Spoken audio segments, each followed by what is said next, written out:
رونق اسٹیج علماء ملت اسلامیہ، بالخصوص میرے کرم فرما حضرت ڈاکٹر حضرت علامہ مولانا سید شاہ غوث محی الدین مدنی قادری مدد اللہ العالی، اور انتظامی کمیٹی درگاہ حضرت سید شاہ قاسم حسینی علیہ الرحمت والرضوان،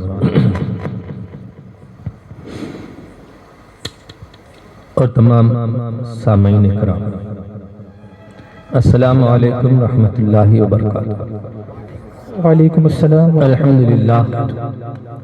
الحمدللہ رب العالمین، والصلاة والسلام على سید المرسلین، خاتم النبیین، شفیع المذنبین، انیس الغریبین، رحمت للعالمین، قائد الغر المحجلین، نبی الحرمین، امام القبلتین، وسیلتنا فی الدارین، صاحب قاب قوسین، محبوب رب المشرقین والمغربین، جد الحسن والحسین، مولانا و مولا الثقلین، محمد المصطفى وآلہ وأصحابہ اجمعین، اما بعد، فاعوذ باللہ من الشیطان الرجیم، بسم اللہ الرحمن الرحیم، ان اکرمکم عند اللہ اتقاکم، صدق اللہ مولانا العظیم، وبلغنا رسولہ النبی الامین المتین الکریم، ان اللہ وملائکتہ یصلون علی النبی، یا ایہا الذین آمنوا صلوا علیہ وسلموا تسلیما، اللہم صلی وسلم وبارک علی سیدنا و مولانا محمد، طب القلوب ودوائها وعافیت الابدان وشفائها ونور الابصار وضیائها وآلہ وصحبہ دائما ابدا۔ جلسے کے صورت دیکھ کر ایسا لگ رہا ہے کہ شاید پہلی مرتبہ عرس کے موقع پر اس جلسے کا اہتمام کیا گیا ہے۔ انشاءاللہ ذمہ داران ناامید نہ ہو، آپ کی محنت رنگ لائے گی۔ آج یہ بے خیالی ہے، کل انشاءاللہ ہوش آئے گا اور آپ کی پذیرائی ہوگی۔ آج خصوصی طور پر ہم لوگ ایک عرس شریف میں حاضر ہوئے ہیں۔ پہلی چیز، یہ عرس ہوتا کیا ہے؟ عرس ہم کیوں مناتے ہیں؟ جیسے کہ ہمارے جانب مخالف بہت سارے لوگ اس عرس پر اعتراض کرتے ہیں۔ حضور کے زمانے میں عرس ہوا تھا کیا؟ حضور عرس کرے تھے کیا؟ صحابہ یا تابعین عرس کرے تھے کیا؟ خیر القرون میں جو چیز نہ ہو وہ بدعت ہے، لہذا تم جو عرس منا رہے ہو یہ بدعت ہے۔ لوگوں نے ہر بات کے لیے خیر القرون کی ان تین باتوں کو تھام لیا۔ پہلی چیز قرآن میں ہے کیا؟ دوسری چیز حدیث میں ہے کیا؟ تیسری بات حضور نے کبھی کیا یا پھر تابعین نے کبھی کیا؟ جب تین زمانے میں نہیں ہوا تو بعد کے زمانے میں یہ رواج کیسا پڑا؟ اور یہ آپ لوگ جو کر رہے ہو یہ سراسر بدعت ہے۔ میرے دوستو، اگر اس بدعت کو ہم ڈھونڈنے لگیں تو انسان کا جینا دشوار ہو جائے گا۔ تھوڑی دیر کے لیے آپ سوچئے، جو ٹوپی آپ پہنے ہوئے ہیں ایسی ٹوپی کیا حضور پہنے تھے؟ جو کرتا آپ پہنے ہیں، جتنا قیمتی پہنے ہیں، جس ماڈل کا پہنے ہیں، کیا حضور نے ایسا کرتا، ایسا پیجامہ استعمال فرمایا؟ اور یہ جو چشمہ میں نے آپ نے لگائے رکھے ہیں، کیا حضور کے زمانے میں اس کا استعمال تھا؟ آپ سوچئے، جب آپ ایسے جن سادھنوں سے، جن ذرائع سے آج میں اور آپ سفر کر رہے ہیں، ہم مدراس سے کوئی ٹرین آئے، پھر ہم کو آمبور سے لینے کے لیے ہمارے معین بھائی آئے اور وہ ہم کو اپنے ساتھ لے کر گاڑیوں میں یہاں تک آئے۔ تو اتنا دور کا سفر اتنی چند گھنٹوں میں ہو نہیں سکتا تھا، مگر اتنا جلدی سفر ہم نے طے کیا، اور اس ٹرین سے، اس گاڑی سے جو ہم نے سفر کیا ہے، کیا حضور نے کبھی ایسا سفر کیا تھا؟ جب آپ ان کو اس طرح جواب دیتے ہیں تو وہ کہتے ہیں نہیں یہ دنیا کی باتیں ہیں، آپ دین کی بات کرو، دین کی بات کرو، دین میں کون سا کام نہ۔ تو میں نے کہا بھائی ٹھیک ہے، دین کی اگر آپ باتیں کر رہے ہیں تو جیسی مسجد آپ بنا رہے ہیں ایسی مسجد حضور کے زمانے میں تھی؟ یا جتنے شاندار آپ اپنے بچیوں کی شادیاں کرتے ہیں، کیا حضور کے زمانے میں ایسی شادی ہوئی؟ اور خصوصی طور پر جو آج کل ہم یہ ڈیمانڈ بھی کرتے ہیں دلہن والوں سے کھانا کھلانے کی، دولہے والوں سے کھانا کھلانے کی، حضور کے زمانے میں کبھی ایسی کوئی ڈیمانڈ ہوئی تھی یا ایسا کچھ رواج تھا؟ آپ اگر اس کو پھر اور آگے بڑھ کر ڈھونڈیں گے تو مسجد میں جتنے آرام آج ہمارے اور آپ کے لیے ہے، ان سارے آرام کو ڈھونڈ لیجیے اور حضور کے زمانے کی مسجد کو بھی ذرا غور سے دیکھیے کہ سرکار کی مسجد میں حضرت سیدنا ابو ہریرہ رضی اللہ تعالیٰ عنہ سے لوگوں نے پوچھا تھا کہ شب قدر کب آئی تھی؟ تو کہنے لگے جب شب قدر آئی تھی تو پانی برس رہا تھا اور مسجد کی چھت پتوں کی تھی، ٹپک رہی تھی، اور ہم جب سجدہ کرتے تھے تو ہمارے ناک اور پیشانی کو کیچڑ لگتا تھا، مٹی لگتی تھی۔ یہاں تک کہ سرکار اقدس صلی اللہ علیہ وسلم نے بھی جب زمین پہ سجدہ کیا تو حضور کے چہرے اور پیشانی اور حضور اکرم صلی اللہ علیہ وسلم کی بینی مبارکہ کو مٹی لگی تھی۔ وہ کہاں مسجد اور کہاں یہ مسجد، اس دونوں کا ذرا کچھ توازن کیجئے، کچھ مقابلہ کیجئے، یہ دین کی بات ہے۔ اور ہر آدمی مسجد بنا رہا ہے اس لیے کہ میرے باپ کو ثواب پہنچے، مجھے ثواب پہنچے، ہمارے خاندان کو ثواب پہنچے۔ بدعت کو اگر آپ اور آگے بڑھ کر دیکھیں دینی معاملات میں، تو میں آپ سے کہوں دوستو، جس طرح آج ہم قرآن مجید پڑھ رہے ہیں، آپ دیکھ رہے ہیں قرآن مجید ہم پڑھ رہے ہیں، یہ کتاب کی شکل میں کب آیا؟ حضرت ابوبکر صدیق کے عہد میں اس کو جمع کرنا شروع کیا۔ سیدنا عمر رضی اللہ تعالیٰ عنہ نے اس زمانے میں جب صحابہ کرام کی ایک بڑی جماعت شہید ہو گئی، حضرت ابوبکر صدیق رضی اللہ تعالیٰ عنہ کے خدمت میں حاضر ہوئے، کہنے لگے حفاظ اگر اسی طرح شہید ہوتے رہیں گے تو ہمارے ہاتھوں سے قرآن ضائع ہو جائے گا، بہتر ہے کہ ہم قرآن کو جمع کر لیں۔ آپ سوچئے، حضرت سیدنا ابوبکر صدیق نے سیدنا عمر رضی اللہ عنہ کا جواب دیا، یہی کہا تھا کہ جو کام حضور نے نہیں کیا وہ کام میں کیسے کروں؟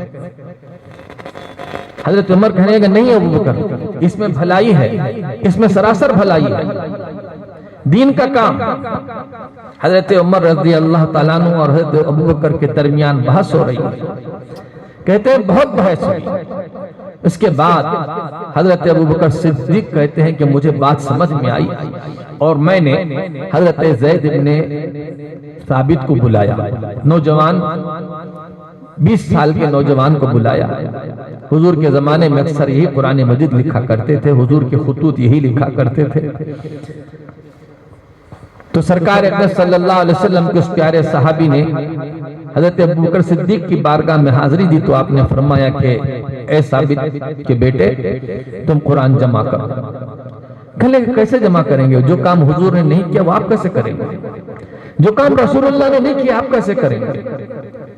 تو حضرت سیدنا ابوبکر صدیق نے کہا یہ بات مجھ سے ابو عمر نے کہی تھی اور میں نے بھی ایسے ہی سوال کیا تھا، یہاں تک کہ عمر نے مجھے یہ بات سمجھا دی کہ یہ کام خیر ہی خیر ہے، اور اگر ایسا نہیں کریں گے تو قرآن ہمارے ہاتھوں سے ضائع ہو جائے گا، لہٰذا تم قرآن جمع کرو۔ آپ نے ان کو بھی تشفی بخش جواب دی، تب کہیں جا کر قرآن مجید لکھا جانا شروع ہوا۔ حضرت ابوبکر کی نظر میں یہ قرآن جو کتاب کی شکل میں جمع ہونا تھا یہ بدعت ہی تھا، حضرت زید کی نگاہ میں یہ قرآن جو ایک کتاب کی شکل میں جمع ہونا تھا یہ بدعت ہی تھا، اور دیگر اگر صحابہ اکرام کے درمیان یہ بات رکھی جاتی تو سب کو یہ سمجھ میں آتی تھی کہ یہ بات بدعت ہے، لیکن حضرت عمر رضی اللہ تعالیٰ عنہ نے اس کے خیر کے پہلو کو بتایا اور بتایا کہ یہ جمع ہونا ضروری ہے، ورنہ آنے والے زمانے میں امت کو قرآن مجید نہیں مل پائے گا۔ حضرت سیدنا عمر رضی اللہ تعالیٰ عنہ کی اس سمجھ نے آج ہمارے لیے مسئلہ حسن کر دیا۔ قرآن آج آپ کے پاس موجود ہے، قرآن آپ پڑھ رہے ہیں، قرآن آپ کے ہاتھوں میں ہے، قرآن کا حافظ بن رہا ہے، آپ وہی قرآن خرید کر مسجد میں وقف کر رہے ہیں، بچوں کو دلا رہے ہیں، پڑھانے کے لیے مدرسوں میں دے رہے ہیں، تو اس کا کیا اس کو کچھ ثواب آپ کو مل رہا ہے، آپ اللہ تعالیٰ کے پاس اس کو پائیں گے۔ لیکن یہ سب کا سب اسی ایک بدعت کی وجہ سے ہے۔ اگر وہ ایک بدعت نہیں کرتے تو آج ثواب سے محروم ہو جاتے اور قرآن کے حفظ سے ساری دنیا محروم ہے۔ ایک بدعت نے پورے فرض کو محفوظ رکھا، قرآن کو محفوظ رکھا۔ آپ سوچئے، یہی قرآن آپ اپنے ہاتھ میں لیجئے، سیدنا عمر اور سیدنا ابوبکر صدیق رضی اللہ تعالیٰ عنہ کے زمانے میں جو قرآن جمع ہوا تھا اس میں نقطے نہیں تھے، باقی نیچے ایک نقطہ تھی کے اوپر 2 نقطے، ساتھ پہ 3 نقطے، ایسا نہیں تھا۔ اور وہ لوگ چونکہ ان کی اپنی زبان تھی وہ پڑھ سکتے تھے۔ نقطے امتیاز کے لیے ضروری تھا کہ بے کو کیسا پہچانیں گے آنے والے لوگ، اور اسلام دور دور تک پھیلتا جا رہا تھا۔ عرب کے دیش سے نکل کر سندھ کی وادیوں میں آ گیا، اسپین تک پہنچ گیا، یورپ تک اسلام پہنچ گیا۔ آپ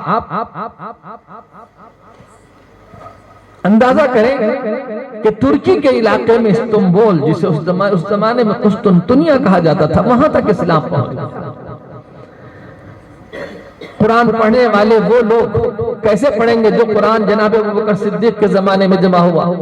نہ اس میں بے کا نقطہ تھا، نہ تا کا نقطہ تھا، نہ تا کا نقطہ تھا، نہ جیم کا کوئی سر تھا، نہ خائے کی کوئی امتیاز تھا، نہ غین کے لیے ہم کچھ سمجھ سکتے تھے۔ بلکہ اگر وہ تحریر آج آپ کے پڑھے لکھے کسی مولوی کے سامنے بھی رکھ دی جائے تو وہ بھی پڑھنے سے عاجز ہے۔ دوستو، جب دور دور ملکوں تک قرآن پہنچنا شروع ہوا تب حروف کی صورتوں میں بھی امتیاز شروع کر دیا، ڈیفرنس پیدا کیا گیا۔ چلیے ڈیفرنس ہوا، بات یہیں پر ختم نہیں ہو گئی۔ اب پڑھنے والے عربی کے لوگ تھے، وہ کہاں زیر پڑھنا ہے، کس کو زبر پڑھنا ہے، کس کو پیش پڑھنا ہے، یہ وہ سمجھ رہے تھے۔ لیکن عجم کے رہنے والے، ہندوستان کے رہنے والے، پاکستان کے رہنے والے، امریکہ کے رہنے والے، ترکی کے رہنے والے، ایران کے رہنے والے یہ قرآن کیسے پڑھ سکیں گے؟ کیسے پڑھا جا سکتا ہے؟ اس کے اوپر زبر زیر لگائے گئے۔ بدعت ایک ہی نہیں ہے قرآن جمع ہونا، بلکہ قرآن کے زبر زیر بھی بدعت ہے، قرآن کے جو نقطے ہیں وہ بھی بدعت ہے، اور یہ قرون اولیٰ کے بہت بعد ہو رہا ہے۔ پھر اس کے بعد ان لوگوں نے غور کیا کہ قرآن مجید پڑھنے کا شغف بھی ایک بڑی چیز ہے۔ صحابہ اکرام قرآن اتنا پڑھتے تھے کہ ان کی راتیں قرآن پڑھتے پڑھتے بیت جاتی تھی۔ حضور غوث پاک فرماتے ہیں کہ میں نے 25 سال ایسے بتائے ہیں کہ برج اجمی میں کھڑے ہو کر عشاء کی نماز کے بعد قرآن پڑھنا شروع کرتا اور فجر تک پورا قرآن مکمل کرتا۔ یہ ان کی زندگی ایک ایک رات میں پورا قرآن، بلکہ چند ساعتوں میں پورا قرآن پڑھنا ان کی کرامتوں میں داخل ہے۔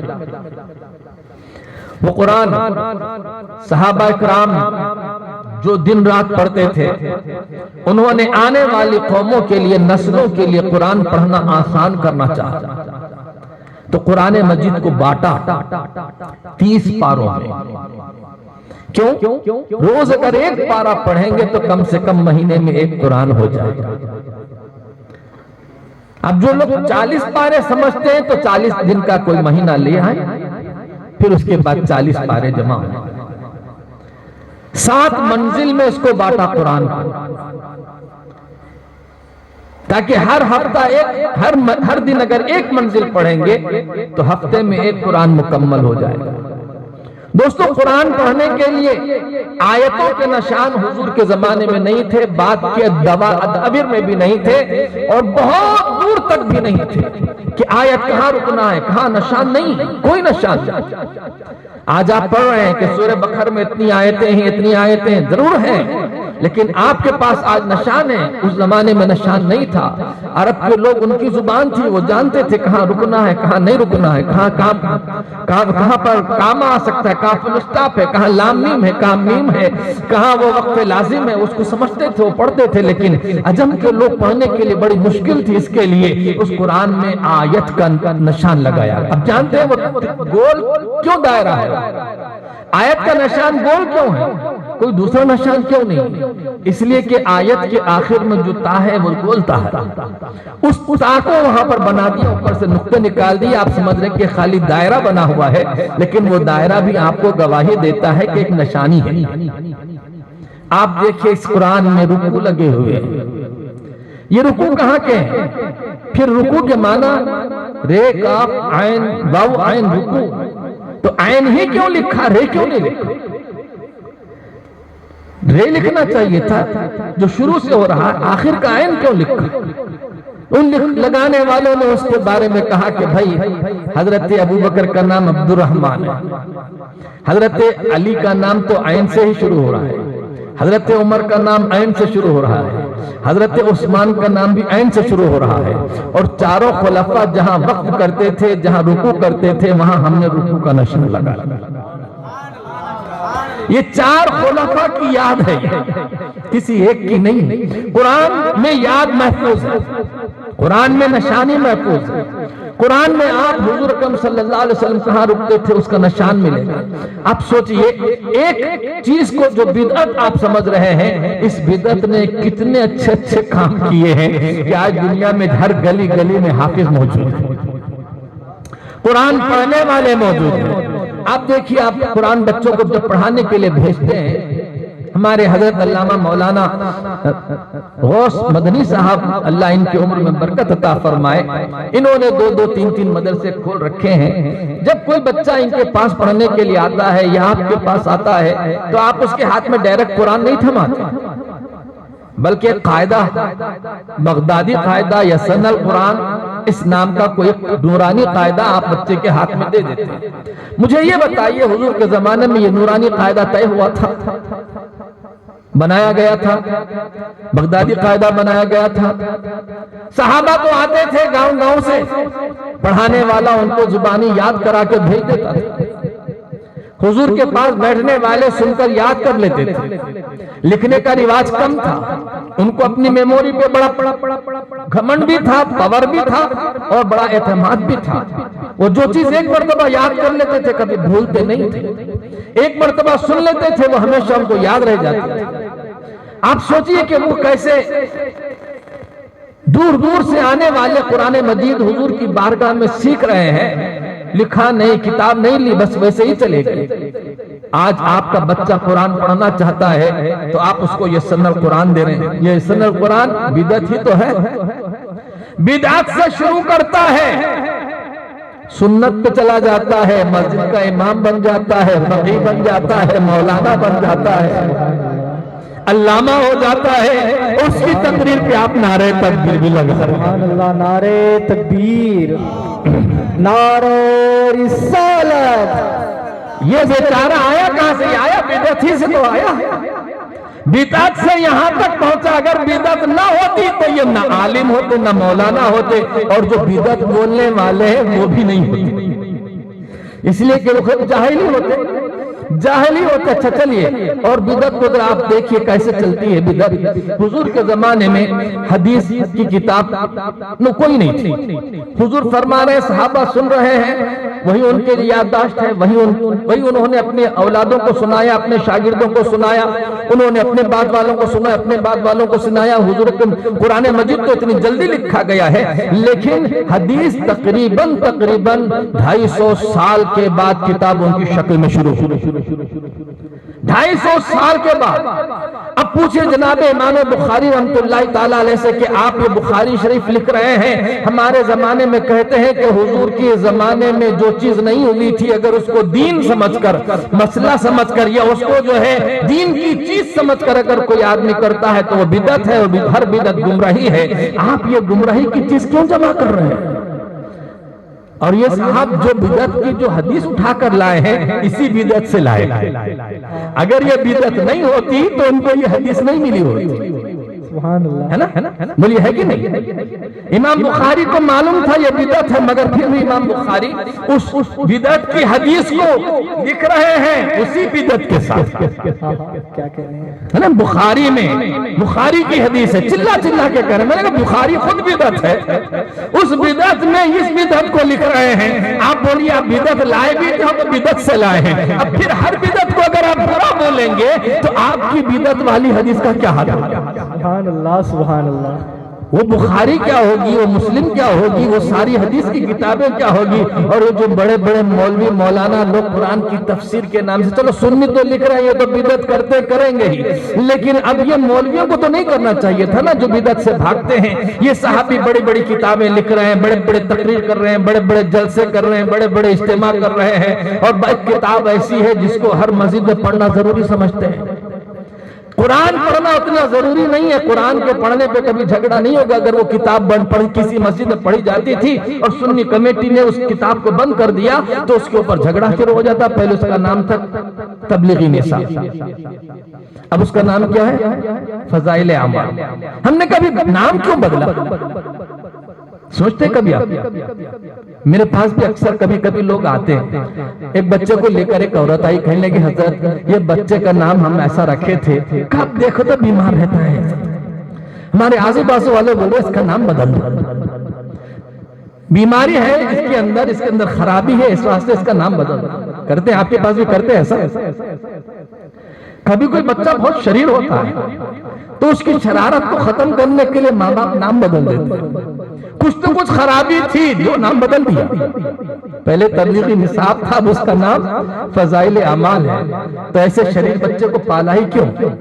نام بدلنے سے کتاب تھوڑی نہ بدلے جو کل تھی وہی ہے. اب اس کتاب کو پڑھنا اپنے لیے واجب اور ضروری سمجھتے ہیں. بھلا یہ تو بتاؤ یہ کتاب کبھی حضور کے زمانے میں تھی؟ یہ کبھی اس کتاب کے پڑھنے پر کہیں جنگ ہوئی جہاد ہوا؟ آج آپ اپنے کسی مولوی کو پڑھتا ہوا دیکھ رہے ہیں تو آپ سمجھ رہے ہیں مجاہد ہے اور پھر اس کتاب کے لیے جھگڑے بھی ہو رہے ہیں اس کتاب کے لیے امت کا خون خرابہ بھی ہو رہا ہے. ایسی کتاب کیا جو امت میں فساد پیدا کرے. آج ایسی کتاب کی ضرورت ہے جو دلوں کو اللہ سے جوڑ دے. میرے دوستو بدعت جس کو یہ کہہ رہے ہیں اگر آپ چن چن کے نکالیں گے تو ہر چیز بدعت نکلے گی. آپ کسی مدرسے میں چلے جائیں گے تو مدرسے میں جانے کے بعد حضرت مولانا سید غوث مدنی صاحب ان کی عمر میں اللہ برکت دے یہ ڈاکٹریٹ کیے ہیں کس پر معلوم ہے؟ ضعیف حدیث بھی عمل کے قابل ہے. سبحان اللہ. اس عنوان پہ انہوں نے پی ایچ ڈی کی. میں نے کہا حضرت یہ حدیث ضعیف کیوں ہوتی ہے؟ اس حدیث کی قسمیں کس نے بنائی کہ حضور نے بنائی؟ حدیث صحیح حدیث حسن حدیث ضعیف کیا حضور نے بنائی ہے؟ اب حضور نے نہیں بنائی ہے یہ حدیث کی کسی بھی کوئی بھی قسم. حضور نے تو اپنی حدیث ارشاد فرما دیا. حضور نے فرما دیا. کبھی کوئی سرکار کے اپنی بات کو خود ضعیف کہیں گے معاذ اللہ رب العالمین. حضور کی بات حدیث ضعیف نہیں ہو سکتی مگر اس حدیث کی 3 قسمیں کس نے بنائی؟ بہت بعد کے لوگوں نے بنائی. تقریباً 150 سال کے بعد 200 سال کے بعد لوگوں نے اس کی قسمیں بنائی ہیں. میں نے کہا یہ قسم بھی تو خود بدعت ہے. اگر آپ سے کوئی صاحب بولیں کسی حدیث کے بارے میں یہ ضعیف ہے تو آپ کہنا تم بدعتی ہو. بولے کیسے؟ بولے جو قسم تم بنا رہے وہ قسم خود بدعت ہے. وہ قسم خود ہی بدعت ہے اور جب تم خود بدعت ہو وہ جب قسم بدعت ہے تو تمہاری نہ حدیث ہم پر چلے گی نہ تمہارا حکم ہم پر چلے گا. دوستو یہ ضعیف حدیث کی قسمیں. پھر اور آگے بڑھیے طرف مولانا کے پاس ہم نے دیکھا عربی پڑھنے والے بچے ہیں ان کو شرع میت عامل پڑھا رہے ہیں اس کو علم النحو پڑھا رہے ہیں گرامر عربک گرامر. کیا عربک گرامر حضور سے پہلے تھا یا حضور کے زمانے میں تھا یا 4 خلفاء کے زمانے میں تھا؟ نہیں. عربک گرامر نام کی کوئی چیز نہیں تھی. آج ہر مولوی عربک گرامر پڑھ رہا کہ نہیں پڑھ رہا؟ وہ بدعت پڑھ کر ہی بدعت بول رہا. تو اس کا مطلب یہ ہے کہ بدعت کا جو آج کل رواج معمول لوگوں نے بنا لیا ہے، ہر بات پہ بدعت، ہر بات پہ بدعت، یہ خود بدعت ہی ہے، یہ خود دنیا کے لیے شر ہے. ورنہ اللہ نے بہت سارے نئے کام اپنے حبیب علیہ السلام کی امت کے بعد شروع فرمائے ہیں، اور ان کا خیال ان اللہ والوں کو ڈالا گیا، ان اللہ والوں نے سیکھا، اور پھر اس کے بعد امت کو عطا فرمایا. دیکھنے میں وہ بدعت نظر آتی ہے لیکن وہ کسی سنت سے ماخوذ ہوتی ہے. جیسے ایک موقع پر ایک الفاتحہ کے بعد، جیسے ہم فجر کی نماز کے بعد الفاتحہ پڑھتے ہیں، لوگ کہتے ہیں یہ الفاتحہ کہاں سے؟ بدعت ہے، بدعت. عصر کی نماز کے بعد فاتحہ پڑھتے ہیں، لوگ اسے بدعت کہتے ہیں. اگر آپ حدیث ایک مرتبہ میں کسی مسجد میں نماز پڑھنے کے لیے رکا اور وہاں پر ایک صاحب بیٹھے یہی تبلیغی نصاب پڑھ رہے تھے. اس تبلیغی نصاب ہی میں لکھا ہوا ہے کہ حضور اکرم صلی اللہ علیہ وسلم نے ارشاد فرمایا ہے کہ فرض نماز کے بعد اگر آیت الکرسی پڑھ لو تو اس کے اور پڑھنے والے اور موت کے بیچ میں صرف جنت کے بیچ میں صرف اس کی موت حائل ہے، جو ہی انتقال کر جائے گا جنت میں داخل ہو. سبحان اللہ سبحان اللہ. فرض نماز کے بعد آیت الکرسی پڑھنے کا بڑا ثواب، بڑی فضیلت. فرض نماز کے بعد حضور فرما رہے ہیں کہ سورہ اخلاص پڑھو. اس کا فائدہ یہ ہے کہ تمہیں اللہ تبارک و تعالیٰ کی رضا ملے. اللہ کے حبیب فرض نماز کے بعد سورہ فاتحہ پڑھنے کے لیے، وہ میں بیٹھ گیا وہاں پر سننے کے لیے، پڑھنے والے مولوی صاحب اس حدیث کو 2-3 بار پڑھتے رہے. میں نے کہا مولوی صاحب اسی کا نام فاتحہ ہے کیا؟ سبحان اللہ سبحان اللہ. بولیے فاتحہ اس سے الگ ہے. آپ جو دعا کر رہے ہیں اس دعا میں آپ الفاتحہ کہہ رہے ہیں، اس کو ایک الفاتحہ ایک ورڈ ہے، کوڈ ہے، جس کا سننے والا فوراً سمجھ لیتا ہے کہ اس کا مطلب یہ ہے کہ ایک مرتبہ سورہ فاتحہ پڑھی جائے اور 3 مرتبہ قل هو اللہ پڑھا جائے اور 3 مرتبہ درود شریف پڑھ کر تمام لوگوں کو اس کا ثواب پہنچا، تمام مسلمانوں کو اس کا ثواب پہنچا. اپنے لیے ہی رکھنے کا نہیں ہے، اس لیے کہ مسلمان خود بھی فائدہ اٹھاتا ہے، دوسروں کو بھی فائدہ پہنچاتا ہے. آپ نماز پڑھتے ہیں، آپ کی نماز کا فائدہ آپ سمجھتے ہیں صرف آپ تک ہوتا ہے؟ نہیں، اگر آپ نماز پڑھ رہے ہیں تو آپ کی نماز کا فائدہ آپ کے والد صاحب کو بھی مل رہا ہے، آپ کی امی کو بھی مل رہا ہے، آپ کے استاد کو بھی مل رہا ہے. جس نے آپ کے لیے مسجد تک لانے کا ذریعہ بنایا، جس کو لانے، اس کو بھی مل رہا ہے، اور جس مسجد میں پڑھ رہے ہیں اس مسجد بنانے والے کو بھی مل رہا ہے. اور نماز میں تو آپ نے قرآن پڑھا ہے، اس قرآن کا ثواب آپ کو بھی مل رہا ہے، اور جس نے قرآن سکھایا اس کو بھی مل رہا ہے، اور جس نے جمع کیا حضرت سیدنا زید بن ثابت ان کو بھی مل رہا ہے، جس کے حکم سے جمع کیا ابو بکر کو بھی مل رہا ہے، اور جس کے مشورے سے جمع کیا گیا وہ عمر ہے ان کو بھی مل رہا ہے. اور جن لوگوں نے اس قرآن کو سینے سے لگا کر آپ تک پہنچایا، 1400 سال کے بعد پیدا ہونے والی امت کو عطا فرمایا ہے، تم سب کو اس کا ثواب ملا. سبحان اللہ. نعرہ تکبیر، نعرہ رسالت، علماء اہل سنت، خلیفہ حضور اشرف الفقہاء. اب سب سے بڑی بات یہ ہے کہ ہم اپنے آپ کو ان بدعتیوں سے بچائیں، اپنی مسجدوں کو بچائیں، اپنے ماحول کو بچائیں. اس لیے کہ دوستو بیماری بہت جلدی پھیلتی ہے. آپ نے سنا کرونا کہاں شروع ہوا تھا؟ بولیے چائنا میں شروع ہوا تھا. کوئی لے کے آیا ہندوستان کو، کوئی پہنچایا تھا امریکہ کو، کوئی پہنچایا تھا فرانس کو. پوری دنیا بیمار ہو گئی. سال پورا ایسے گزر گیا کہ نہ کوئی پلین اڑتا تھا، نہ کوئی ٹرین چلتی تھی، نہ کوئی گاڑی ہلتی تھی. کس نے پہنچایا تھا اس کو؟ گلی گلی کیسے پہنچ گیا؟ اتنی دور دور تک کیسے پہنچا؟ تو بیماری کو پہنچانے کے لیے ضرورت نہیں پڑتی، وہ خود ہی پہنچ جاتی ہے۔ مگر جب آپ کو صحت کی ضرورت ہے تو پھر ڈاکٹر کے پاس جانا پڑتا ہے، انجیکشن لینا پڑتا ہے، پرہیز کرنا پڑتا ہے، دوا کھانی پڑتی ہے، اور ایک دن میں آپ اچھے نہیں ہوتے بلکہ اس کے لیے کئی دن لگ جاتے ہیں۔ آپ دیکھ رہے ہیں کتنے لوگ کورونا میں بیمار ہوئے تھے، کتنے لوگ اللہ کو پیارے ہو اور کتنے پلٹ کے دواخانے سے گھر کو آئے۔ آپ اس کی سنکھیا دیکھ لیجئے، پتا چل جائے گا یہ بیماری ہے۔ وہ تو بیماری جسم کو آئی تھی، اور یہ بیماری انسان کے ایمان کو لگنے والی بیماری۔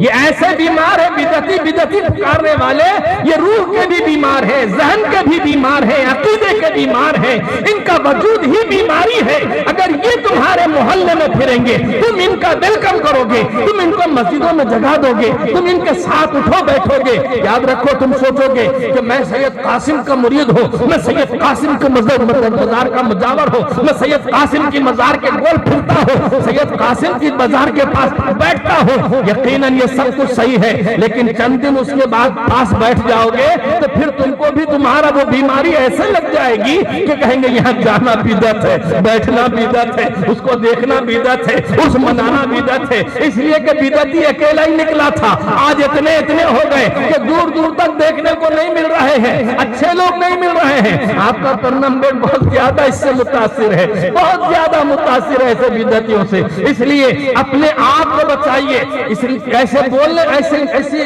محفلوں سے، ایسے عقیدے سے اپنوں کو بھی بچائیے، اپنے اولاد کو بچائیے، اپنے معاشرے کو بچائیے، اپنے محلے کو بچائیے، ورنہ پھر یہ بیماری اگر پھیل جائے گی تو یہ روگ دل کا روگ ہے، روح کا روگ۔ اب آپ سے میں اپنی اصلی گفتگو کروں کہ یہ سب بدعتوں کے بیچ میں سنت نکل کے آتا۔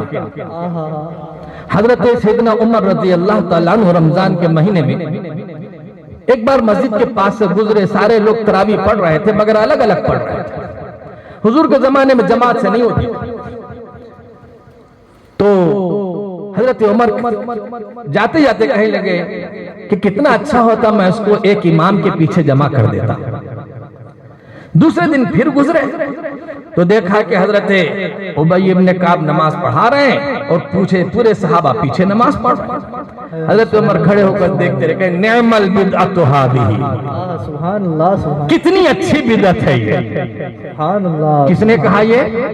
امیر المومنین نے کہا، خیر القرون میں کہا، تو حضرت عمر نے خود بتا دیا بدعت ہر بری نہیں ہوتی، بدعت بہت اچھی بھی ہوتی ہے۔ سبحان اللہ، اور اتنی اچھی ہوتی ہے کہ آپ کتنے ہی وہابی بن جائیں، کتنے ہی آپ اہل حدیث بن جائیں، کتنے ہی آپ تبلیغی بن جائیں، لیکن رمضان آتا ہے تو وہی بدعت آپ کر رہے ہیں۔ سبحان اللہ، سبحان اللہ، کر رہے ہیں آپ کو بدعت، کعبے کے دامن میں کر رہے ہیں، اب کیوں یاد نہیں آتا کہ یہ بدعت ہے؟ حضرت عمر نے شروع کی ہے، یہ بدعت ہوتی ہے، یہ حضور کے زمانے میں نہیں ہوئی تھی، اب کیوں ہو رہی ہے؟ تو حضرت عمر رضی اللہ تعالیٰ عنہ نے شروع کر دیا، مگر یہ جانتے ہوئے بھی اس کو کر رہے ہیں، اس کو برابر اس کا سپورٹ کر رہے ہیں، اس کے لیے اپنے بچوں کو حافظ بھی بنا رہے ہیں، خود جا کے پڑھتے بھی ہیں، خود پڑھا بھی رہے ہیں۔ میرے دوستو، بدعت حضرت سیدنا عمر رضی اللہ تعالیٰ عنہ نے بتایا کہ ایک اچھی بھی ہوتی ہے، بری بھی ہوتی ہے۔ دوستو ایسے ہی یہ جو عرس نظر آ رہا ہے، بظاہر ایسا لگتا ہے کہ یہ بدعت ہے، مگر کچھ حدیثیں ایسی ملتی، دیکھیں میں نے کہا یہ ضعیف حدیث پر عمل کرنا جائز ہے۔ چنانچہ ایک ہمارے امام صاحب کے پاس نماز توڑنے والی چیزوں میں سے ایک چیز کیا ہے معلوم؟ قہقہا مار کے ہنسنے سے نماز ٹوٹ جاتی ہے، جبکہ کوئی حدیث اس کا پروف نہیں ہے، صرف ایک ضعیف حدیث ہے جس کی وجہ سے حضرت امام اعظم فرماتے ہیں، کہا قیاس تو کہتا ہے، میرے عقل تو یہ کہتی ہے کہ زور زور سے ہنسنے کی وجہ سے نماز نہیں ٹوٹنا چاہیے، اس لیے کہ اس کے اندر کوئی چیز ایسی نہیں شامل ہوتی جس کو جو نماز کو توڑ دے، لیکن حضور کی حدیث ہے، ضعیف حدیث ہے، ضعیف کیوں نہ ہو، مگر حضور کی ضعیف سے ضعیف حدیث کے آگے میں اپنی رائے نہیں رکھ سکتا، اس لیے امام اعظم فرماتے ہیں میرے نزدیک نزدیک اگر کوئی نماز میں زور سے ہنس دیا تو اس کی نماز ٹوٹ جاتی ہے۔ سبحان اللہ سبحان اللہ۔ ضعیف حدیث اتنی طاقتور ہوتی ہے کہ نماز توڑ دیتی ہے۔ اب لوگ کیا سمجھ میں آئیں گے ضعیف حدیث کیا ہے؟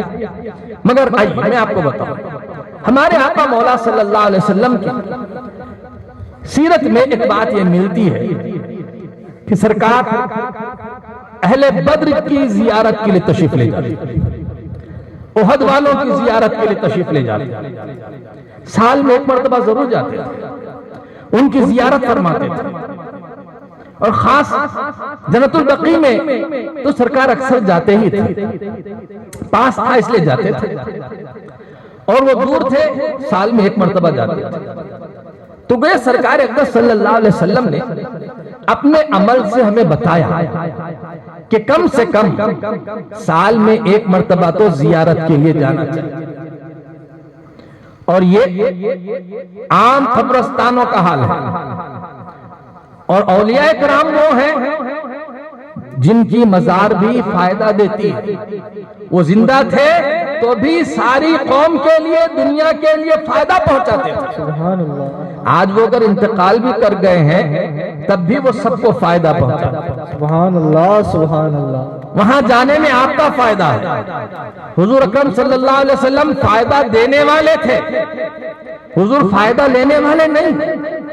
اگر مزار کی زیارت حضور کر رہے ہیں تو مزار والے کو حضور کے آنے سے فائدہ مل رہا ہے، سرکار کے آنے سے ان کی بخشش ہو رہی ہے، ان کی مغفرت ہو رہی ہے، ان کے درجات بلند ہو رہے ہیں، ان کا مقام اونچا ہو رہا ہے، ان کی شان اونچی ہو رہی ہے حضور کے آنے سے۔ حضور تو دینے والے تھے، حضور دینے والے تھے۔ جس مزار کی زیارت فرما لے میرے سرکار، اس مزار والے کی زندگی، اس قبر کی زندگی بڑی چین کی ہو جائے، اس کی قبر کشادہ ہو جائے۔ بھئی ہمارے اعلیٰ حضرت تو یوں کہتے ہیں حشر تک لہرائیں چشمے نور کے، جلوہ فرما ہوگی جب طلعت رسول اللہ۔ سبحان قبر میں لہرائیں گے تا حشر چشمے نور کے، قبر میں لہرائیں گے تا حشر چشمے نور کے، جلوہ فرما ہوگی جب طلعت رسول اللہ کی۔ ہم ایک عقیدہ رکھتے ہیں ہمارے آقا ہماری قبر میں صرف ایک مرتبہ آ جائیں تو قیامت تک نور برستا رہے۔ سبحان اللہ۔ نعرہ تکبیر، نعرہ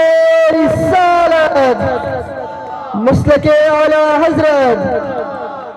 وہ خوش قسمت برکت ذات تھے، لوگ تھے جن کی زیارت کے لیے خود حضور ہی تشریف لے جا رہے ہیں۔ اب ایک بات یہاں ایک بھی آتی ہے، سرکار نے پہلے فرمایا کہ تم لوگ قبروں کی زیارت مت کرو، پھر تھوڑے دن کے بعد حضور نے فرمایا کہ تم قبروں کی زیارت کرو تاکہ تمہیں اپنی موت یاد آئے۔ میں نے تمہیں قبروں کی زیارت سے منع کیا تھا، اب تم قبروں کی زیارت کرو۔ پہلی حدیث تو پکڑ لی، دوسری حدیث چھوڑ دی، اب قبر کو جاتے ہی نہیں۔ باپ مر گیا، لے گئے دفن کر دیے، قبر کے برابر مٹی کے برابر زمین کے برابر قبر کر دی، اور پھر اس کے بعد کبھی پلٹ کے دیکھتے ہی نہیں۔ یہ تو ان کا، ورنہ آپ سوچئے کہ اکثر لوگ کہتے ہیں کہ گھر میں بیٹا ہونا چاہیے۔ کیوں ہونا چاہیے؟ تاکہ نسل چلتی رہے اور ہماری یاد باقی رہے۔ اور یہ ایسی نسل ہے کہ باپ کو دفن کرنے کے بعد کبھی پلٹ کر نہیں دیکھتے، جبکہ ہمارے سرکار علیہ الصلوۃ والسلام کی حدیث ہے، ضعیف حدیث ہی صحیح مگر حضور فرما رہے ہیں جس بیٹے نے باپ کی قبر کی زیارت کی، باپ بیٹا دونوں کی مغفرت کی۔ سبحان اللہ سبحان اللہ۔ جس بیٹے نے ماں کی قبر کی زیارت کی، ماں بیٹے دونوں کی مغفرت کی۔ سبحان اللہ۔ ایسی کئی احادیث ہیں جس میں سرکار اقدس صلی اللہ علیہ وسلم نے ماں باپ کے قبروں کی زیارت کا شوق دلایا اور اس پر بڑے بڑے ثواب کی امید دلائی۔ یقیناً میرے سرکار کا فرمان حق ہے، اور حضور کی زبان سے ارشاد ہونے والے الفاظ ہمارے لیے ثواب کے لیے یقیناً ذریعہ ہے۔ دوستو، قبر کی زیارت سرکار کر رہے ہیں سال میں ایک مرتبہ۔ گویا حضور یہ بتا رہے ہیں کہ یہ میں ان کی مزار کے پاس آ رہا ہوں، اور بعض احادیث ایسی ہیں جس میں کہا گیا ہے خاص تاریخ میں حضور وہاں تشریف لے جاتے تھے۔ جن تاریخوں میں احد کی جنگ ہوئی تھی انہی تواریخ میں سرکار تشریف لے جاتے تھے۔ جس تواریخ میں بدر کی جنگ ہوئی تھی، انہی تاریخوں میں حضور نے وہاں کی زیارت فرمائی تھی۔ وہ یہ تاریخ کو حضور اکرم صلی اللہ علیہ وسلم نے بڑے اہتمام کے ساتھ قید فرمایا۔ آخر وجہ کیا ہے؟ جو تاریخ ہوتی ہے انتقال کی، اس میں بڑا کمال ہے اس میں۔ یہ جو بدر کے 12 شہداء، 70 شہداء، بدر کے 12 شہداء اور احد کے 70 شہداء جب یہ شہید ہوئے تو میں آپ سے پوچھوں، اللہ کی رحمت تم پہ ہے کہ نہیں؟ ارے بولو نا، ہے؟ اس دن رحمت اتری؟ ارے اتری نہیں اتری، تبھی تو انہیں شہادت کا اتنا بڑا مرتبہ ملا۔ گویا جب اللہ کا محبوب اس دنیا سے جاتا ہے تو اس پر اللہ کی رحمت خاص نازل ہوتی ہے، سبحان اللہ سبحان اللہ، خاص رحمت نازل ہوتی ہے۔ وہ دن یادگار ہو گیا اس کی رحمت۔ چنانچہ کئی ایک بزرگان دین ہیں، میں اتنے سب کے نہیں مگر میرے اعلیٰ حضرت امام اہل سنت مجدد دین و ملت مولانا احمد رضا خان فاضل بریلوی علیہ رحمت و رضوان، جو ہمارے امیر کارواں ہیں، سالار کارواں ہیں، ہمارے رہنما ہیں، ہمارے مقتدی ہیں، ہمارے امام ہیں، بلکہ قیامت تک آنے والے تمام سنی مسلمان جو اولیاء اکرام کے دامنوں سے وابستہ ہے، ان سب کے امام۔ سبحان اللہ، بے شک۔ اعلیٰ حضرت رحمت اللہ تعالی علیہ کے انتقال کے بعد ایک صاحب آئے، وہ شام کے رہنے والے، سیریا کے رہنے والے تھے۔ وہ بریلی پہنچے، بریلی پہنچ کر ملے بھی تو کس سے؟ اعلیٰ حضرت کے بیٹے سے۔ مولانا حامد رضا خان صاحب رحمت اللہ تعالی علیہ سے ملاقات کی۔ وہ عربی اچھی بولتے تھے، بہترین عربی بولتے تھے، بہترین عربی لکھتے تھے، ان کی نعتیں بھی بہت ساری عربی ہی میں ہوئی۔ جب ان سے ملاقات ہوئی تو انہوں نے ان سے کہا کہ میں جو ہے شام، سیریا کا رہنے والا، شام کا رہنے والا ہوں، یہاں میں احمد رضا سے ملنے کے لیے آیا ہوں۔ تو بولے کہ احمد رضا صاحب وہ میرے والد تھے، ان کے انتقال کیے ہوئے آج 40 دن ہو گئے۔ اچھا کب انتقال ہوا تھا؟ فلاں۔ تو کہنے لگے ہاں اسی، آپ احمد رضا صاحب کو کیسے پہچانتے؟ تو کہنے لگے میں ایک دن سویا ہوا تھا دوپہر کے وقت، جمعہ کے دن، تو سرکار صلوات والسلام کی محفل سجی ہوئی تھی، تمام صحابہ موجود تھے اور سب خاموش تھے۔ میں نے حضور سے عرض کیا یا رسول اللہ یہ خاموشی کیسی؟ تو حضور فرماتے ہیں ہم انتظار کر رہے ہیں۔ کس کا؟ بولے احمد رضا کا۔ سبحان اللہ سبحان اللہ، ہم احمد رضا کا انتظار کر رہے ہیں۔ پھر وہ کہنے لگے یا رسول اللہ یہ احمد رضا کون ہے؟ بولے بریلے میں ایک ہمارا چاہنے والا رہتا ہے، ہاں سبحان اللہ، آج اس کا انتقال، آج وہ ہمارے پاس ہمیشہ کے لیے آ رہا ہے، اس لیے ہم اس کا انتظار کر رہے ہیں۔ کہتے میں نے یہ بات سنی اور پھر وہیں سے سفر مانا کہ اتنا مبارک آدمی جس کو سرکار اقدس صلی اللہ علیہ وسلم کی بارگاہ میں انتظار کیا جاتا کتنا مبارک ہوگا۔ میں ان سے ملنے کے لیے آیا سیریا سے یہاں تک، مگر میں یہ نہیں جان سکا کہ وہ ان کا انتقال ہو جائے گا، مگر پتا چلا کہ ان کا انتقال ہو گیا۔ پتا چلا کہ جب کوئی اللہ والا انتقال کر جاتا ہے، عاشق رسول مرتا ہے، عاشق رسول مرتا ہے تو وہ یوں ہی نہیں مرتا بلکہ وہ مصطفیٰ کو دیکھتے ہوئے جاتا ہے دنیا سے۔ سبحان اللہ سبحان اللہ، یقیناً محبت کرو مصطفیٰ سے۔ حضور ایسی ذات ہے جن سے محبت کرو گے تو جواب میں محبت ہی ملے گی۔ سبحان اللہ، تم محبت کرو تو ادھر سے بھی محبت آئے گی، تم ان پر درود پڑھو تو ادھر سے سلام آئے گا، تم اگر ان کی لیے رحمت کی دعا کرو تو تمہارے لیے برکت ہی برکت ہے۔ سبحان اللہ، کتنی خوشیاں، کتنی برکتیں سرکار نے اس درود میں عطا فرمانی۔ کبھی فرماتے ہیں کہ جب کوئی تم پریشان ہو جاؤ، کوئی تمہارے لیے کوئی سازگار نظر نہ آئے، کوئی تمہارے لیے ساتھی نظر نہ آئے، کوئی تمہارا غمگسار نظر نہ آئے، کوئی تمہارا پرسان حال نظر نہ آئے، مجھ پر درود پڑھو تمہاری مشکل آسان ہو جائے۔ سبحان اللہ سبحان اللہ، کیوں آسان ہوگی؟ اس لیے آسان ہوگی کہ جب درود پڑھتے ہیں تو اللہ بھی رحمت نازل فرماتا ہے، اللہ تعالیٰ بھی درجے بلند فرماتا ہے، ادھر سے حضور کی نگاہ عنایت کس بندے پر ہوتی ہے؟ جس کی طرف اللہ اس کے رسول ہو اس کو کس بات کا ڈر ہوگا ذرا بتاؤ؟ سبحان اللہ سبحان اللہ، جس کی طرف اللہ اس کے رسول دونوں ہوں، درود پڑھنے والے کی طرف اللہ بھی ہے اور اللہ کا رسول بھی ہے۔ اسی لیے ہمارے پاس سلام زیادہ پڑھا جاتا ہے. سلام پڑھنے والے کی طرف اللہ بھی ہے اور اللہ کا رسول بھی ہے, اور سلام کی مخالفت کرنا ان کی قسمت ہے, ان کی قسمت ہے. تو ان کو نہ خدا چاہیے نہ رسول چاہیے, ہوگا بھی نہیں. اس لیے کہ اللہ تعالیٰ نے اپنے حبیب علیہ السلام سے یہ فرما دیا ہے, حضور نے ارشاد فرما دیا ہے کہ جو کوئی مجھ پر ایک مرتبہ درود پڑھے اللہ اس پر 10 درود بھیجے گا, 10 رحمتیں نازل فرمائے گا, اور اس کے 10 گناہ مٹائے گا, اور اس کے 10 درجے بلند فرمائے گا. سبحان اللہ سبحان اللہ. اس کا کیا اندازہ ہوگا میرے دوستو؟ یہ اولیاء کرام رضوان اللہ تعالی علیہم اجمعین جب انتقال فرماتے ہیں ایک خاص عنایت اللہ تبارک و تعالیٰ کی ان پر ہوتی ہے. حضور غریب نواز رضی اللہ تعالیٰ عنہ اپنے انتقال سے پہلے اپنے حجرے میں اکیلے ہو گئے. جہاں آج مزار ہے وہی حجرہ تھا, وہی حجرہ ہے جس میں آپ رہا کرتے تھے. آپ اپنے انتقال سے پہلے الگ ہو گئے اور سارے مریدین آپ کے اس حجرے کے اطراف بیٹھے ہوئے ذکر الہی میں مصروف ہو گئے, اور حضرت سیدنا غریب نواز رضی اللہ تعالیٰ عنہ کی کچھ آواز آتی رہی. پھر اس کے بعد دھیرے دھیرے آواز ختم ہو گئی. پھر اس کے بعد جب دیکھا کہ کوئی آواز نہیں آ رہی ہے, دروازہ کھول کے دیکھا سرکار غریب نواز سیدھے کروٹ پر لیٹے ہوئے ہیں اور آپ کا انتقال ہو گیا ہے, اور پیشانی پہ لکھا ہوا ہے ماتا حبیب اللہ فی حب اللہ. سبحان اللہ.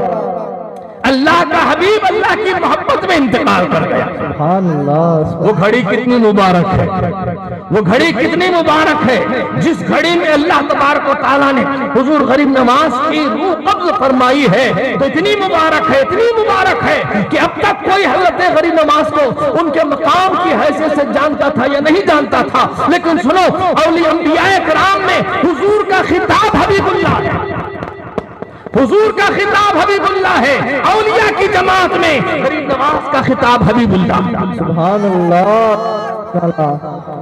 یہ اتنا مبارک وقت ہے, اتنا مبارک وقت ہے, اس مبارک وقت کا لحاظ کیا جا رہا ہے.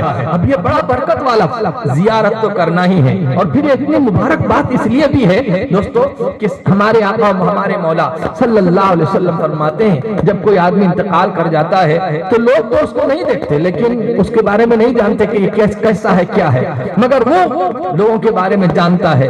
تمہاری گفتگو سنتا ہے, نہلانے والے کو پہچانتا ہے, کفن پہنانے والے کو پہچانتا ہے, قبر میں نماز پڑھانے والے کو پہچانتا ہے, اور نماز پڑھنے والوں کو دیکھتا ہے, یہاں تک کہ اس کو قبر میں اتارا جاتا ہے تو اتارنے والوں کو بھی دیکھتا ہے.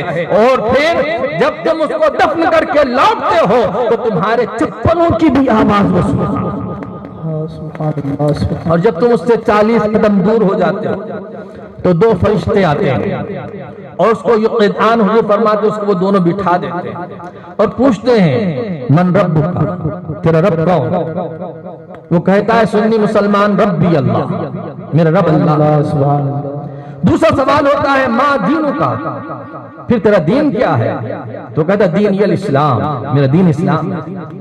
پھر اس کے بعد پوچھا جاتا ہے ما کنت تقول فی حق ھذا الرجل او فی شان ھذا الرجل, اس مرد کے بارے میں تو کیا بولتا؟ سبحان اللہ. اس مرد, اب یہ ھذا کا لفظ ہے اور یہ دور کا اشارہ نہیں, دس اس کے بارے میں کیا بولتا ہے؟ تو گیا حضور وہاں قبر میں موجود ہے. سبحان اللہ.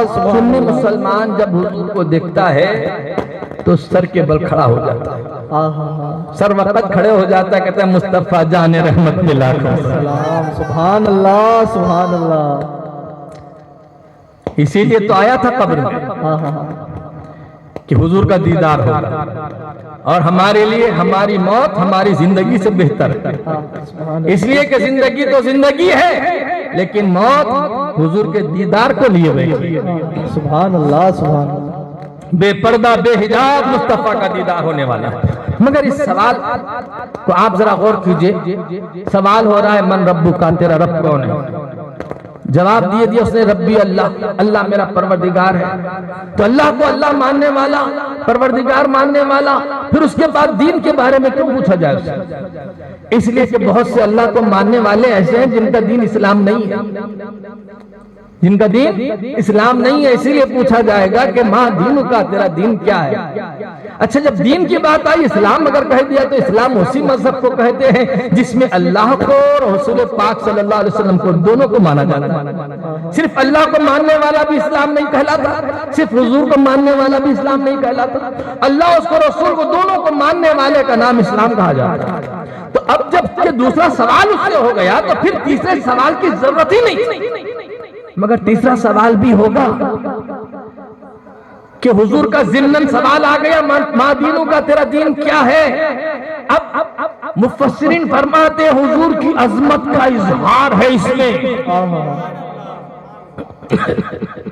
کہ جس طرح قبر والے سے خدا کے بارے میں پوچھا جائے گا کہ من ربکا, ایسے ہی پوچھا جائے گا مصطفیٰ کے بارے میں. ان کو بھی پہچانتا کہ نہیں پہچانتا. اور بعض علماء فرماتے ہیں یہ انٹرنس کے دو سوال ہیں. انٹرنس جانتے ہیں نا آپ لوگ, جیسے آپ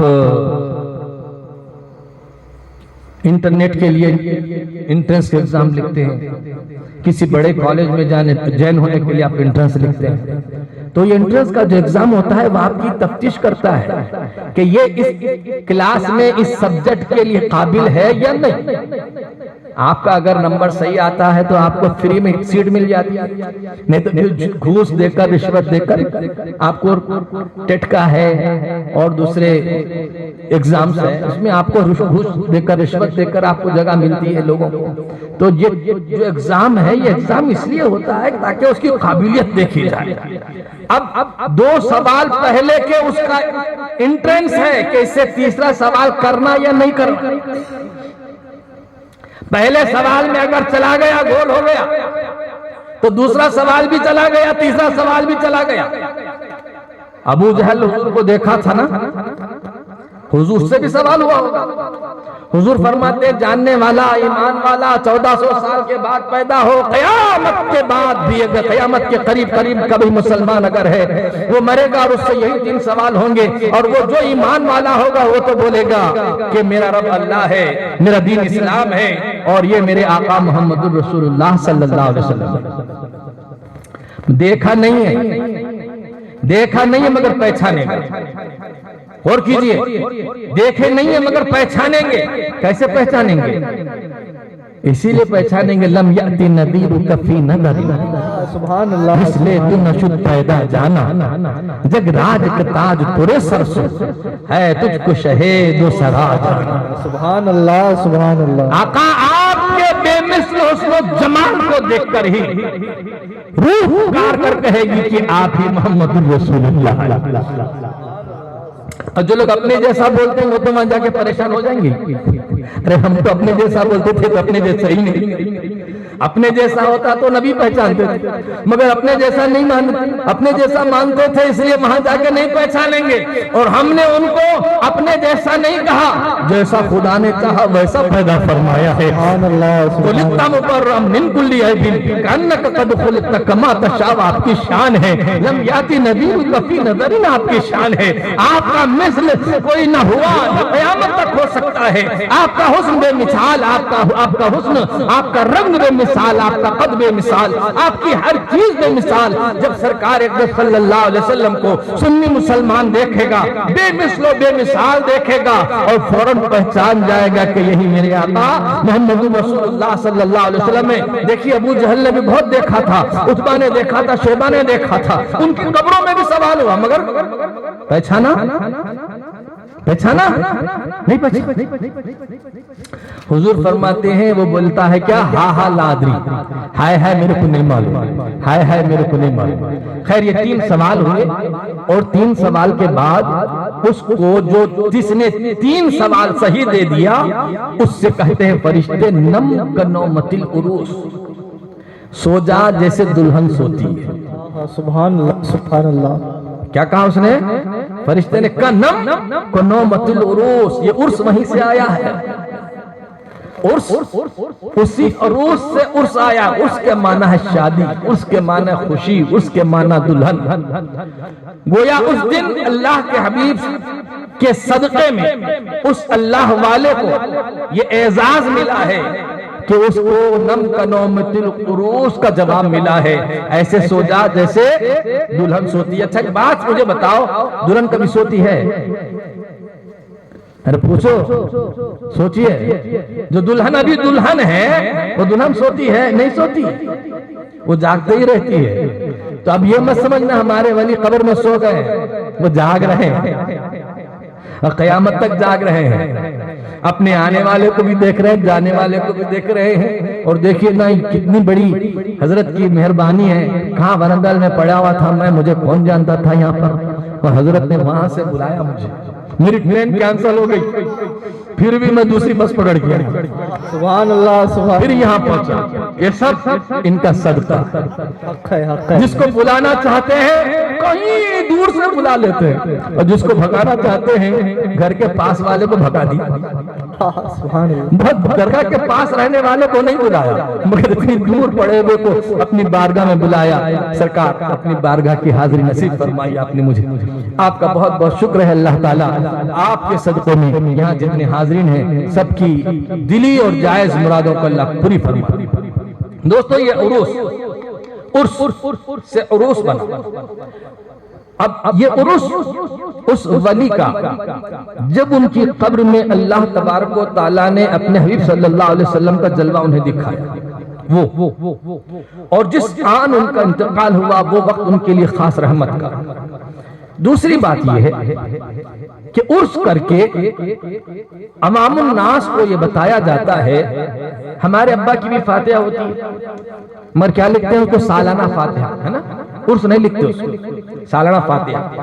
کچھ لوگ کہتے ہیں برینا کو کہتے ہیں ہمارے ابا کی فاتحہ ہے، والدہ کی فاتحہ ہوتی ہے اس کو والدہ فاتحہ کہتے ہیں، اس کو کچھ عرس نہیں کہتے۔ لفظ عرس خاص کسی شخص کے لیے استعمال ہوتا ہے، وہ ایسے ویسے کے لیے نہیں، ایسے اللہ والوں کے، تاکہ معلوم امتیاز ہو جائے کہ وہ مرنے والے اور ہیں، یہ دنیا سے جانے والے اور ہیں۔ وہ لوگ بھی صحیح جواب دے کر اپنی قبر میں آرام فرما ہیں، لیکن ان کا مقام کچھ اور ہے۔ دوستو بعض لوگ مزاروں کی حاضری کو بدعت، کفر و شرک کہتے ہیں، حالانکہ ہم مزار کی زیارت کرتے ہیں، عبادت نہیں کرتے، مزار کی زیارت کرتے ہیں اور اللہ کی عبادت کرتے ہیں۔ عبادت میں کسی دوسرے کو شامل کیا جائے تو یہ شرک ہوتا ہے۔ زیارت، بھئی آپ سے کوئی آدمی ملنے کے لیے آیا، اس کو عربی میں زیارت ہی کہیں گے۔ جیسے حضور نے حضرت ابو ہریرہ رضی اللہ تعالیٰ عنہ سے فرمایا تھا، ابو ہریرہ روز روز مت آؤ، کبھی ایک دن آیا کرو، اس لیے کہ روز روز آنے سے تمہاری اہمیت کم ہو جائے گی۔ زرنی، تم میری زیارت کرو، تم میری زیارت کرو وقفے وقفے سے۔ تو گویا زیارت جو لفظ ہے اس کا معنی ہے ملاقات، اس کے معنی ہے ملاقات۔ اب ایک بات میرے دماغ میں آئی، مولانا صاحب آپ بھی سوچئے، ہم گئے ولی کی زیارت کے لیے، آپ بھی آئے مدراس سے چل کر، چنئی سے چل کر، کہاں آپ کی ملاقات ہوئی ان سے؟ ہوئی؟ ارے ملاقات ہوئی آپ کی نہیں ہوئی؟ اللہ کے ولی کے پاس آئے زیارت کے لیے تو گیا ملاقات کے لیے آیا، تو آپ کی ملاقات ہوئی یا نہیں ہوئی؟ ملاقات دو طرح کی ہے، ایک ملاقات دونوں ایک دوسرے کو دیکھ لیں، ایک ملاقات یہ ہے کہ جس کے پاس آئے ہیں وہ آپ کو دیکھ لیں، اس نے آپ کو دیکھ لیا، اس نے آپ کو پڑھ لیا، اس نے آپ کو سمجھ لیا، گویا اس آپ کی زیارت کا حق ادا۔ زیارت کہتے ہیں کسی کے ملاقات کو، عبادت اور ہے، زیارت اور ہے۔ اس لیے جہاں کہیں ہمارے اولیاء کرام کے مزار ہوتے ہیں وہاں درگاہ الگ ہوتی ہے، مسجد الگ ہوتی ہے۔ یہ مسجد ہے، یہاں عبادت کی جاتی ہے، اور یہ مزار ہے، اس کی زیارت کی جاتی ہے۔ سبحان اللہ۔ یہ زیارت اور یہ عبادت دونوں کو ایک جگہ کیوں جمع کیا؟ اس لیے جمع کیا ہے، عبادت تمہاری اللہ قبول کرے نہ کرے یہ اس کی مرضی ہے، لیکن ولی کی جب زیارت کرتے ہو تو اللہ کی رحمت اس کی قبر پر قیامت تک اترتی رہتی ہے، سبحان اللہ۔ وہ رحمت کا حصہ آپ کو بھی مل جائے۔ کہتے ہیں نواب رامپور جو تھے کلب علی خان علیہ الرحمہ، بڑے عاشق رسول گزرے، وہ ان کے پاس حضرت مولانا وہ گئے تھے ملنے کے لیے حضرت مولانا فضل الرحمان گنج مراد آبادی سے ملنے کے لیے گئے تھے۔ مولانا فضل الرحمان گنج مراد آبادی کے پاس ایک آج کل کے جیسے ایک مولوی پہنچ گیا، اس زمانے سے ہیں یہ لوگ، وہ پہنچ گیا، کہنے لگا حضرت یہ مزاروں کی زیارت کیوں کرتے ہیں، اس میں کیا فائدہ ہے؟ تو گرمی کا موسم تھا، یہ کلب علی خان نواب تھے، نواب صاحب حضرت کو پنکھا کر رہے تھے، تو بولے گرمی ہو رہی تھی، ذرا کھسک کے حضرت کے پاس آ کے بیٹھ گیا وہ مولوی، تو حضرت نے فرمایا ہوا لگ رہی ہے؟ ہاں حضور ہوا لگ رہی ہے، ہاں تھوڑا آرام لے لیجیے، آرام لے لیجیے، آرام سے بیٹھ گیا۔ پھر فرماتے ہیں اے کلب علی، یہ پنکھا تو ہمارے لیے جھولتا ہے کہ اس کے لیے جھیل رہے ہیں؟ کہنے حضرت اس کے جیسے تو میرے پاس جھاڑو دینے والے اس سے بہتر ہے، میں بھلا اس کے لیے کون کروں گا، میں تو آپ کا مرید ہوں اس لیے آپ کو پنکھا کر رہا ہوں۔ تو فرماتے دیکھا یہ پنکھا ہمارے لیے چل رہا ہے، ہوا تجھ کو بھی مل رہی ہے، مل رہی کہ نہیں مل رہی؟ پنکھا ہمارے لیے چل رہا ہے، ہوا تجھ کو بھی مل رہی ہے۔ سنو اللہ کی رحمت اترتی اس ولی کے لیے، سبحان اللہ، تم اگر زیارت کے لیے وہاں پہنچ جاتے ہو تو وہ رحمت تمہارے اوپر بھی برسنے لگ جاتی ہے، سبحان اللہ، سبحان اور اللہ، تم کو بھی اس سے حصہ مل جاتا ہے۔ ان کو ہماری ضرورت نہیں ہے کہ ہم آئیں تو ان کی زیارت ہوگی، بلکہ ایک حدیث پاک میں سناؤں آپ کو، حضرت ابو ہریرہ رضی اللہ تعالیٰ عنہ سے سرکار فرماتے، ابو ہریرہ جب تک زندہ رہے قرآن پڑھتا رہے، قرآن پڑھاتا رہے، سبحان اللہ، اور جب تو انتقال کر جائے گا تو صبح شام تیری قبر کی زیارت کے لیے آسمان سے فرشتے ایسے آئیں گے جیسے دنیا کے لوگ مسلمان حج کرنے کے لیے کعبے کو جاتے ہیں۔ سبحان اللہ، سبحان اللہ، قرآن کی خدمت کرنا یہ بڑا نصیبہ ہے۔ یہ کام حضرت مولانا صاحب کر رہے ہیں، ہماری ان کی پوری ٹیم ہے، حیدر بھائی ہے اس میں شامل، ہمارے ذاکر بھائی بھی اس میں شامل ہو جائیے، مسجد کے خدام بھی اس میں شامل ہو جائیں اور اس کام کو آگے بڑھائیں۔ یہ ایک ایسا کام ہے کہ یہاں خدمت کرو، کوئی زیارت کے لیے آئے نہ آئے، حضور فرماتے ہیں آسمان سے فرشتے تیری قبر کی زیارت کو ایسے آئیں گے جیسے حاجی حج کے لیے کعبے کو جاتے ہیں۔ سبحان اللہ، سبحان اللہ، اتنے بے شمار فرشتے آتے ہیں۔ ہم کہیں گے بھائی صرف قرآن پڑھایا تو اس کو اتنا ثواب، اس نے کلمہ پڑھایا اس کا کیا مقام ہے؟ سبحان اللہ، سبحان اللہ، جس نے کلمہ پڑھایا ان کا کیا مقام ہے؟ جس نے مسلمان بنایا ان کا کیا مقام ہے؟ جس نے آقا مولا محمد رسول اللہ کی محبت عطا فرمائی ان کا کیا مقام ہے؟ ان کو ہماری ضرورت نہیں ہے، ان کی تو زیارت صبح و شام فرشتے کرتے ہی رہتے ہیں، ہم کو ان کی ضرورت ہے کہ اگر ہم ان کی صحبت میں تھوڑی دیر بیٹھ جاتے ہیں تو اللہ تعالیٰ جو رحمت نازل فرماتا ہے اس رحمت کے تھوڑے چھینٹے ہم پر بھی پڑ جاتے ہیں تو ہمارے گناہ بھی دھلیں گے، ہماری ستیہ ناسی بھی جائے گی، دلندراگی بھی جائے گی، اور جتنے برے ہماری برائیاں ہیں وہ برائیاں بھی ختم ہوں گی، جتنے آنے والے مشکل ہیں وہ مشکلات بھی حل ہو جائیں گے، سارے مسائل ایک نگاہ سے ان کے حل ہو جا سکتے ہیں۔ اللہ تبارک و تعالیٰ صحیح زیارت کرنے اور صحیح طور پر اولیاء کرام کا فیض حاصل کرنے کا ہم سب کو سلیقہ اور حوصلہ عطا فرمائے۔ آمین، آمین، ان کی بارگاہ میں جس ادب اور جس احتیاط سے زیارت کے لیے جانا چاہیے، ایسا اللہ تبارک و تعالی ہم سب کو تقوی عطا فرمائے، اس لیے کہ یہ کسی ایرے غیرے کا خبر نہیں ہے۔ یوں ہی قبرستان میں جاؤ تو سرکار نے فرمایا قبروں کا احترام کرو، قبروں کو املو مت، قبروں کو روندو مت۔ تو عام قبروں کا جب احترام اتنا ہے تو یہ تو اللہ والے ہیں، ان کے پاس آپ جا رہے ہیں، آپ سوچئے یہ وہ ہے جو تمہارے دل کی بات جانتے ہیں۔ سبحان اللہ، سبحان اللہ، تم صرف جسم کو دیکھ رہے ہو مگر تمہارا جسم ان کے سامنے ایک شیشے کی جیسا ہے، باٹل، کانچ کے باٹل کی طرح ہے، اس کے اندر کیا کیا ہے سب ان کو نظر آ رہا ہے۔ تم کتنے ڈاؤٹ فل ہے وہ بھی دکھتا ہے، کتنے اچھے ہیں وہ بھی نظر آتا ہے، بولنے کی ضرورت نہیں پڑتی۔ اس لیے جب ان کے پاس جا رہے ہو اپنی نیت کو بھی سنبھالو، اپنے دل کو بھی سنبھالو، اپنی طہارت کا بھی یہ خیال کرو، اور بڑے ادب و احترام کے ساتھ اللہ کا ذکر کرتے ہوئے جاؤ۔ ان اللہ والوں کو قرآن سننا بڑا پسند ہے، وہاں جب تک کھڑے رہو، جتنی دیر بیٹھو، جو قرآن یاد ہے وہ پڑھو، قرآن نہیں پڑھ سکتے درود پڑھو، درود نہیں آتا تو کم سے کم کلمہ طیبہ پڑھتے رہو، اس لیے کہ ان کا کام ذکر تھا، اور ذکر کرتے تھے، ذکر کراتے تھے، ذکر سے ان کی زندگی تھی، اور ذکر ہی ان کا سب سے محبوب مشغلہ ہے۔ اللہ تبارک و تعالیٰ ان اولیاء کرام کی صحیح زیارت کرنے اور ان کے ظاہر و باطن سے اللہ تبارک و تعالیٰ ہمارے دل اور ہماری روح کو فائدہ عطا فرمائے۔ وصلی اللہ تعالیٰ علی نبینا محمد و اصحابہ اجمعین برحمتک یا ارحم الراحمین والحمدللہ رب العالمین۔